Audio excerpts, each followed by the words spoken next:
Double धमाका, double हमला, Hamas का खुफिया युद्ध।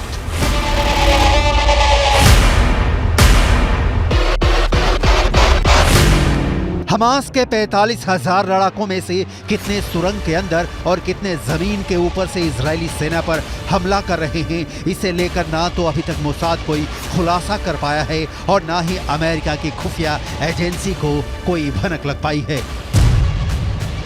लेकिन मिडिल ईस्ट की मीडिया से जुड़े जानकारों के मुताबिक हमास इजरायली सेना पर वैसे भीषण हमले नहीं कर रहा है जैसे उसे करने चाहिए थे।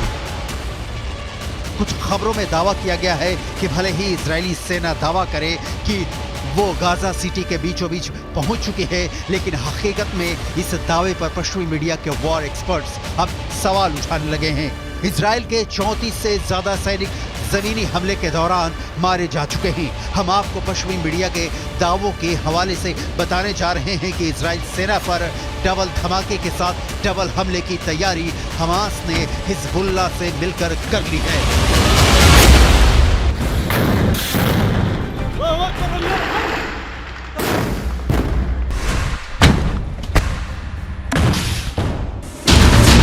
इजराइल की वर्दी में हमास के लड़ाके। लगता है इस बार इजरायली सेना, इजरायली खुफिया एजेंसी मोसाद और बिना शेत हमास की ताकत और वॉर प्लान को समझने में बुरी तरह से फेल हुए हैं।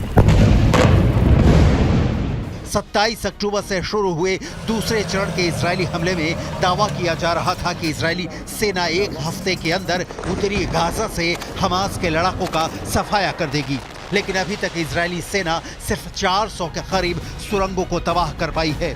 इधर हमास ने फिर दावा किया है कि उसके लड़ाके इजरायली सेना को उत्तरी गाजा में हरा देंगे। आखिर हमास इतने बड़े दावे कैसे कर रहा है? कुछ खबरों में यहाँ तक दावा किया गया है कि हमास के लड़ाके इजरायली सेना की वर्दी पहनकर हमले कर रहे हैं।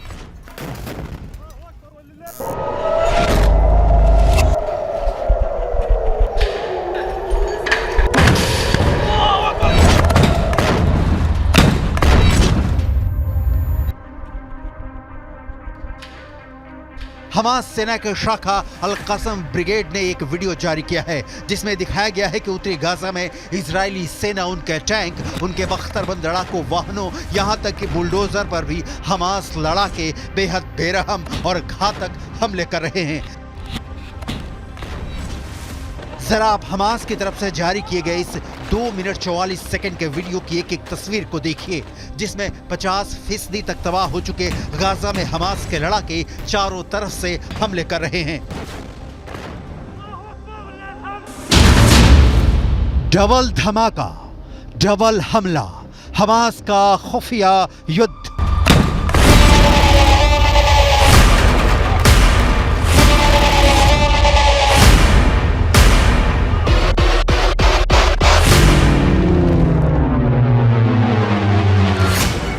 हमास की अल कसम ब्रिगेड के लड़ाके आरपीजी, थर्मोबैरिक ग्रेनेड, रॉकेट से इजरायली सेना पर बेहद पास से हमले कर रहे हैं। इजरायली टैंकों पर महज 100 से 150 मीटर दूरी से एंटी टैंक मिसाइलें और रॉकेट से हमले हो रहे हैं। हैरानी की बात तो यह है कि हमास की अल कसम ब्रिगेड अमेरिकी और रूसी हथियारों से इजरायली सेना पर हमला कर रही है।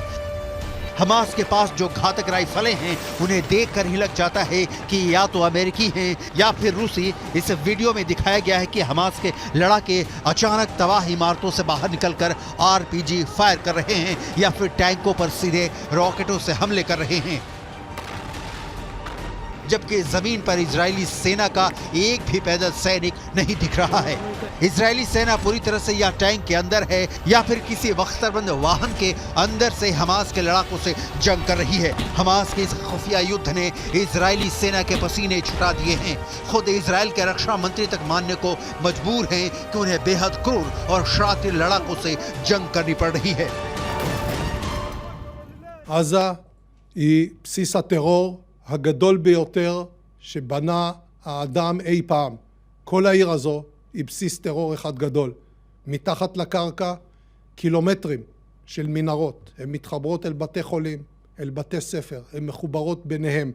יש בתוכם חדרי קשר, מחסני תחמושת, מקומות לינה, והכל על מנת לשמש בסיס של טרור שממנו ניתן לפגוע. इजराइल के लिए विनाशक हिजबुल्लाह का हमला। लेकिन वहीं दूसरी तरफ हिजबुल्लाह के चीफ हसन नसरल्लाह ने दावा किया है कि इजरायली सेना के लिए गाजा युद्ध विनाशकारी साबित होने जा रहा है। हिजबुल्लाह के 60,000 से ज्यादा लड़ाके हमास के 40,000 लड़ाकों के साथ इजरायली सेना पर दूसरे राउंड का विनाशकारी हमला करने जा रहे हैं। पश्चिमी मीडिया ने भी माना है कि हिजबुल्लाह की रॉकेट और मिसाइल ताकत इजराइल के लिए विनाशकारी साबित होगी। हालांकि इजरायली सेना पूरे जोश के साथ दावा कर रही है कि उसने उत्तरी गाजा में 10 घंटे की भीषण जंग में पिछले 24 घंटे के अंदर हमास के बहुत बड़े गढ़ पर कब्जा कर लिया है। इजराइल की आईडीएफ ने दावा किया है कि महज 10 घंटे की लड़ाई के बाद हमास का प्रमुख गढ़ पर कब्जा कर लिया गया है। इजरायली सेना का कहना है कि 10 घंटे की भीषण जंग में हमास के दर्जनों लड़ाके मारे गए हैं। आईडीएफ की मुख्य पैदल सेना इकाइयों में से एक नाहल ब्रिगेड के सैनिकों ने उत्तरी गाजा के पश्चिम में जबालिया पर भीषण हमला किया है। जबालिया में आउटपोस्ट 17 पर आईडीएफ ने हमास लड़ाकों को मारकर कब्जा कर लिया है। आईडीएफ ने खुलासा किया है कि हमास के लड़ाके जमीन के ऊपर और भूमिगत मार्ग से हमले कर रहे हैं। आईएसए और आईडीएफ की खुफिया जानकारी के आधार पर एक आईडीएफ फाइटर जेट ने सेंट्रल कैंप ब्रिगेड में हमास के एंटी टैंक मिसाइल यूनिट के प्रमुख इब्राहिम अबू मगसीब को मार डाला है। आईडीएफ के मुताबिक अबू मगसीब के मारे जाने से पहले इजरायली सेना और आईडीएफ सैनिकों पर कई एंटी टैंक मिसाइल से हमले करने जा रहा था। इससे पहले हमास के एंटी टैंक मिसाइल के कमांडर मोहम्मद असर को आईडीएफ ने मार डाला था। It's not an operation, it's a war. It's going to last time.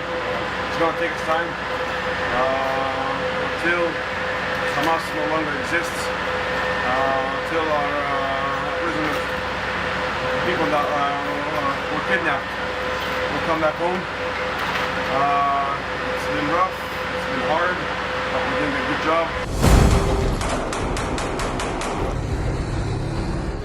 IDF ने कई तस्वीरें जारी की हैं जिसमें दावा किया गया है कि नॉर्थ गाजा में हमले बेहद तेज कर दिए गए हैं। इजरायली सेना ने यह भी दावा किया है कि हमास के करीब 60 कमांडरों को अब तक मार दिया गया है। रॉयटर्स के मुताबिक इजरायली सेना ने गाजा में हमास के चीफ याह्या सिनवार को उसके बंकर में अलग थलग कर दिया है। वो बंकर के बाहर की दुनिया से पूरी तरह से कट चुका है। इधर इजराइल के युद्ध कैबिनेट के मंत्री रॉन डर्मर ने दावा किया है कि 30 दिन से ज्यादा की जंग में 3 से 4 हजार से ज्यादा हमास लड़ाके मारे जा चुके हैं। उत्तरी गाजा का 50% इलाका पूरी तरह से तबाह हो चुका है। फिलिस्तीनी और हमास समर्थकों के बीच कोहराम मचा हुआ है।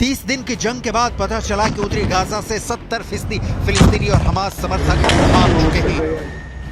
उत्तरी गाजा से दक्षिण गाजा के बीच 14 किलोमीटर का फासला है। दक्षिणी गाजा में लगभग उत्तरी गाजा से 7 से 8 लाख लोग पहुंच चुके हैं, जबकि उत्तरी गाजा में फंसे 1.5 से 2 लाख लोगों को हमास के लड़ाकों ने मानव ढाल बना रखा है। हथियारों के साथ हमास के लड़ाकों की लड़ने की क्षमता साफ दिखा रही है कि जंग अभी खत्म नहीं होगी, बल्कि अभी जंग में बहुत से खिलाड़ी खून की होली खेलने का प्लान बना रहे हैं। अब देखना होगा हमास और हिजबुल्लाह जब दो तरफ से डबल अटैक इजराइल पर करेंगे तब कैसे इजरायली सेना हमास और हिजबुल्लाह का सामना करेगी।